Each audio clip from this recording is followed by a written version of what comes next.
ഞാൻ ഈ സന്തോഷിച്ച് ചാടിത്തുള്ളി പോകുന്നത് വേറെ ഒന്നും കൊണ്ടല്ല. എനിക്ക് എന്തെങ്കിലും മധുരം കഴിക്കാൻ തോന്നുന്നു അമ്മയോട് പറഞ്ഞപ്പോൾ തന്നെ അമ്മ പറഞ്ഞ് പെട്ടെന്ന് റെഡി ആയിക്കാം, നമുക്കൊന്ന് പുറത്തു പോയിട്ട് വരാമെന്നേ. അങ്ങനെ നമ്മൾ ആദ്യം പള്ളിയിലാണ് പോയത്. അമ്മ ഞായറാഴ്ചയായിട്ട് ഇന്ന് പള്ളിയിൽ പോകാൻ പറ്റിയിട്ടില്ലായിരുന്നു കേട്ടോ. അതുകൊണ്ട് നേരെ പള്ളിയിൽ പോയപ്പോൾ എൻ്റെ കണ്ണിലൊക്കെ ഇരുട്ട് കയറുന്നു കേട്ടോ. അങ്ങനെ നമ്മളവിടെ കുറച്ച് നേരം ഇരുന്ന് നമ്മൾ നേരെ അമ്മയ്ക്ക് ഡയറ്റിനുള്ള ഫ്രൂട്ട്സ് വാങ്ങിക്കാനായിട്ടാണ് പോയത്. അവിടെ ചെന്നപ്പോഴൊന്നും എനിക്ക് ഒട്ടും വയ്യ, കണ്ണിൽ ഇരുട്ട് കയറിയിട്ട് ഞാൻ ഇനി എങ്ങനെ വണ്ടി ഓടിക്കും എന്നാണ് കേട്ടോ ഞാൻ വിചാരിച്ചുകൊണ്ടിരുന്നത്. അത് കഴിഞ്ഞ് നമ്മൾ ഫാറസ് ബേക്കറിലേക്ക് പോയി എനിക്കുള്ള സ്വീറ്റ്സ് വാങ്ങിക്കാം. പക്ഷെ അവിടെ മിക്ക ഐറ്റംസും തീർന്നിരിക്കുമായിരുന്നു. പിന്നെ ഉള്ള ഐറ്റംസും വാങ്ങിച്ച് അമ്മയ്ക്കൊരു ലോഷനൊക്കെ വാങ്ങിക്കാൻ തൊട്ടടുത്തുള്ള കടയിലും കയറി. ഒരു കടയിൽ കയറി സർബത്തൊക്കെ കുടിച്ചിട്ട് നമ്മൾ നേരെ വീട്ടിൽ വന്നു. അങ്ങനെ ഞാൻ ക്രീം കേക്ക് കഴിച്ചുകൊണ്ടപ്പോൾ വലിയൊരു മുട്ടത്തോട് കിട്ടി കേട്ടോ.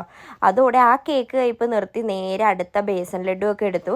അത് കഴിഞ്ഞ് അമ്മ ആപ്പിൾ കഴിച്ചുകൊണ്ടിരുന്നപ്പോൾ പൂപ്പിക്ക് ആപ്പിൾ അത്യാവശ്യം. അങ്ങനെ പൂപ്പി അമ്മയും കൂടി ഇരുന്ന് ആപ്പിളൊക്കെ കഴിച്ചു.